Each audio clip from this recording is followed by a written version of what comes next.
districts. You're watching the Radio Buzz Project.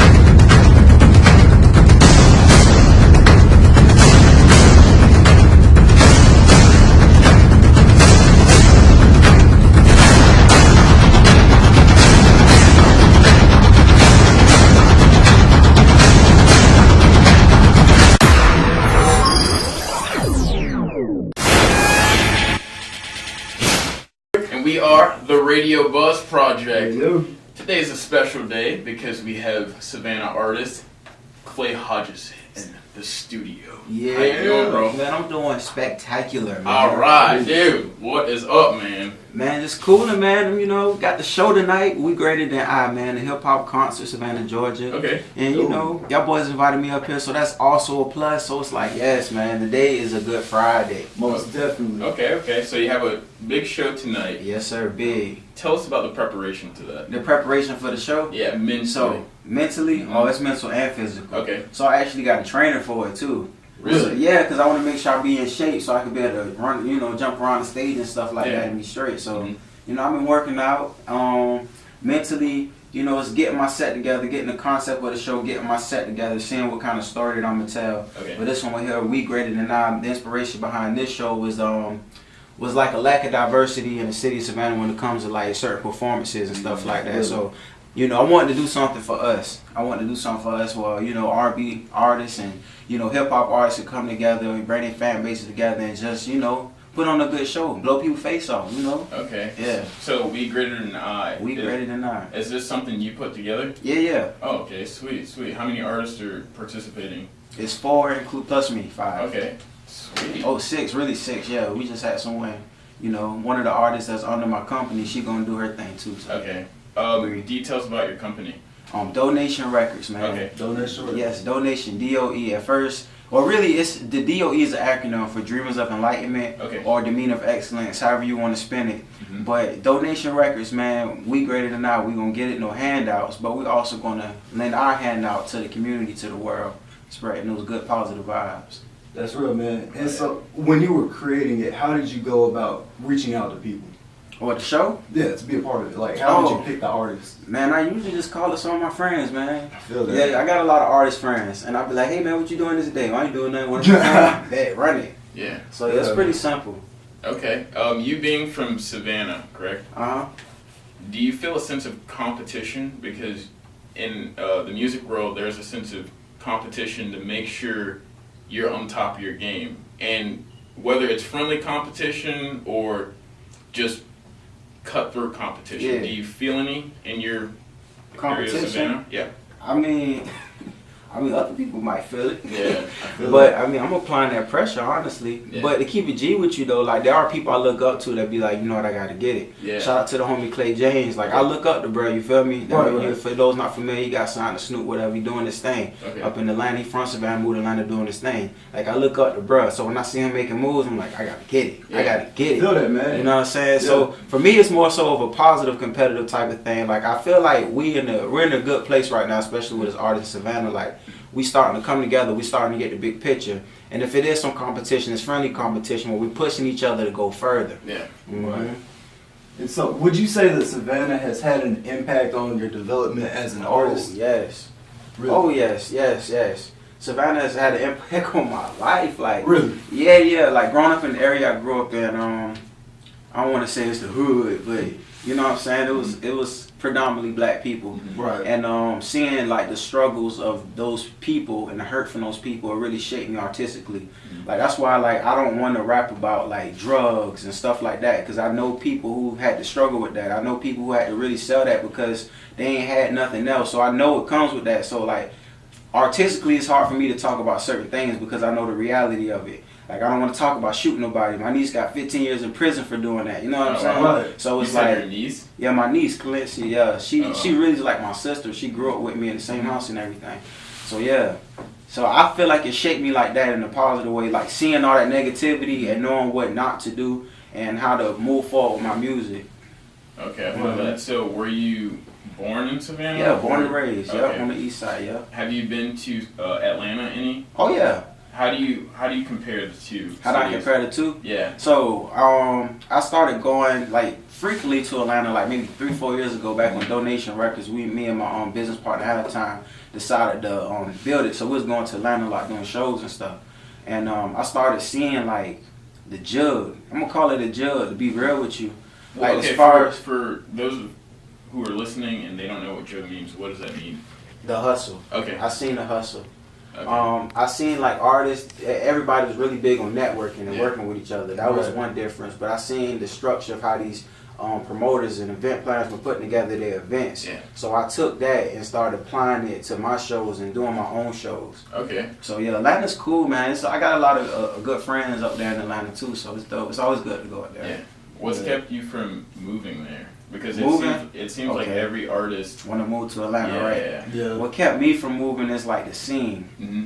And like, it's like, I don't know, Atlanta's like big on trap. That's what it seemed like to me, and that's not like my speed. Okay. Like, I do want to move, don't get me wrong, but when I make my move, it's going to either be to New York or LA, but preferably LA, because I feel like that's my vibe. Okay. Right. Hmm. So where do you see yourself living within the next 5 years? In the next 5 years? Thinking about making a move. Yeah, probably LA. LA? LA. Yeah, I'm actually saving up for that. You know what I'm saying? Okay, I'm trying to yeah. get right. I'm trying to get right. I feel that, man. So is there something out in LA? Like, or is it just the scenery and the My heart. vibe? Your My heart heart? is out there, man. Really? Yeah, I always like wanted to live out there, and like I went out there to go visit, and it's like I fell in love. I was like, I gotta live here, and I ain't trying to get too deep or whatnot. But like, this is a perfect So on a place. spiritual It level, is. hey man. on some spiritual stuff, like I got a friend who do astrology, and like she read my chart. For those of you who not familiar with astrology, it's deeper than the horoscope. You get into where all the planets was at the time of your birth and how they interact with each other. Right. So she really does astrology. She looked at my chart, and I told her like, man, I always been feeling like I need to move to LA. She said, okay, let me see what happened if you move out there. She's like, I ain't never seen this before. If you move out there, you're gonna be rich. And I remember like, I mean, that made sense because like, I don't know, my intuition always just used to tell me like, move to LA, move to LA. Yeah, Ever right. since I was little, like, I don't know, it's weird. Okay. So is there? Hey, I feel that, man. Sweet. As far as the California scene, do you draw any inspiration from any of the big names like Kendrick or Nipsey? Or, Oh yeah. Man, YG? Kendrick. Oh yeah, I love YG. I love all them boys. Okay. But I Sweet. definitely take a big inspiration from Kendrick because Okay. it's balance. Yeah. Like Kendrick know how to give you the pill. You know what I'm saying? Yeah. That medicine that everybody need. Of course. What he do is he put it inside cotton candy and like, I got some cotton candy for Yeah. you. Right. He make it fun. He make it with them, them hype trap beats. He make it fun. Yeah. But if you really listen to what he's saying, he dropping some jewels, boy. Yeah. So like I appreciate Kendrick for that, and I kind of study that from him, like how he keeps his balance, how he's able to, give people what they want while giving them what they need at the same time. Okay. Right. Hmm. And one thing about you is I can't really compare your style to anybody else. You have a really unique flow. Appreciate that. And I feel like it's really easy for an artist to just kind of bite another artist's style, Yeah. So it is. what would you say integrity means for you Integrity? in making music? Integrity. It's me being authentic, man. It means being yourself, and that's how you get your different sound. When you do what's genuine to yourself, like it's gonna be different from everybody else because you're you. We're all the same, but at the same time, we're all so different as individuals. And if you just do what's true to yourself, it's gonna be different than whatever's out there. Yeah. So that's what I do. I feel that. It's really For nice. those of you who are listening and can't see him, he's rocking a bandana and Oh, yeah. all The the leopard weird. print. Yeah. Cheetah print, man. Cheetah print. I told them I'm playing with them this morning. And in all your pictures, it seems to be a common trademark. Uh-huh. What's the reason behind that? Spiritual gangster, man. Okay. Sweet. Spiritual gangster, but the origins of the bandana. Mhm. I had a friend named Joseph Harper who used to always rock bandanas, not on no game related stuff, but that was just his vibe. Right. And he died. Oh. And when he died, I went to go see his mom in Atlanta, and I was talking to her. Went to go visit his grave, and she's like, "I'm gonna give you something." She gave me one of his bandanas, the black one. I actually call it Joe. I wear it like when I do big stuff. And she was like, "I want to give you this," and I was like, "Dang, boy, I'm gonna wear it." And I actually had a photo shoot and a performance that same day, and I wore it. And then ever since then, I've been wearing bandanas. And it went from me just honoring my friend Joseph to like me developing identity for it. Like Yeah. it's a spiritual gangster because I Right. feel like it's a spiritual war going on right now. And I mean, you can either be a part of it or not. I mean, and I choose to fight. I choose to do something about what's going on in the world. And in order for you to fight, you got to be a soldier. You got to be a gangster. You know, so that's what that represents to me. Yeah. Well, condolences to your friend. Yeah, and I'm sure he's with you. Oh yeah, always. Right now, the fact that you're talking about him means a lot. So you brought in an album. Oh yeah. Is this your? And it's Savannah Weather. Savannah Weather. Where could the people listen to it online? Everywhere. Yeah. It's everywhere. Sweet. iTunes, Spotify, all that good stuff. Savannah Weather. Shout out to Phillion for producing it for me. Okay. It's everywhere. And of all the songs that's listed, which one was your favorite? Like, which one did you put the most energy into? Man, you asked me to choose out of my babies, man. I know, man. It's hard. It's hard. What's your favorite track? Okay, better question. For someone who's never heard of you, which song would you say, listen to this? Savannah Weather, the first one. Savannah Weather? Savannah Weather. Title track, yeah. Okay, so how long did it take you to create Savannah Weather? Yeah, the whole project. Man, to be real with you, like it wasn't even finished. Like me and the Phillion was working on the project, and they wanted to start making moves, and we was like, hey man, I feel like we got like enough solid songs for us to put something together to get to the people, then we can build on that and finish the project. Right. So that's essentially what Savannah Weather is. It's an unfinished project, like the 5 best songs that we were working on at the time. Okay. And you know, me and the Phillion decided not to work with each other. So like I guess that is what it is. Savannah Weather is what it is. Okay. But it probably took about maybe 3 months, 3-4 months to make it. That's not bad. Sweet. So how long would you say it typically takes you to write a song? A song? Yeah. Oh, it depends on how the beat hit me. It could take anywhere from like 30 minutes, or really less than that. Sometimes I just let what come out. But it could either take like short as 30 minutes to like a week. It took me maybe about a week to make a song. Okay. Like the beat be so hard, I can't stop listening to it, but I don't know what to say. Yeah. So I just listen to it and I be like, beat, what you want me to say? What you want me to say? You let the beat talk to you. I feel that, man. Yeah. I feel that. So, who are you listening to now? Who's inspiring? Who's inspiring me? Yeah. Oh man, Anderson .Paak has been inspiring me. Okay. Yeah, because his sound, man, it's like he's incorporating a lot of live instrumentation, which I just touched on with Savannah Weather, and it's something I want to do more of. So that's really been inspiring me, and like stepping outside of my comfort zone with my artistry, because I start off as a hip hop artist.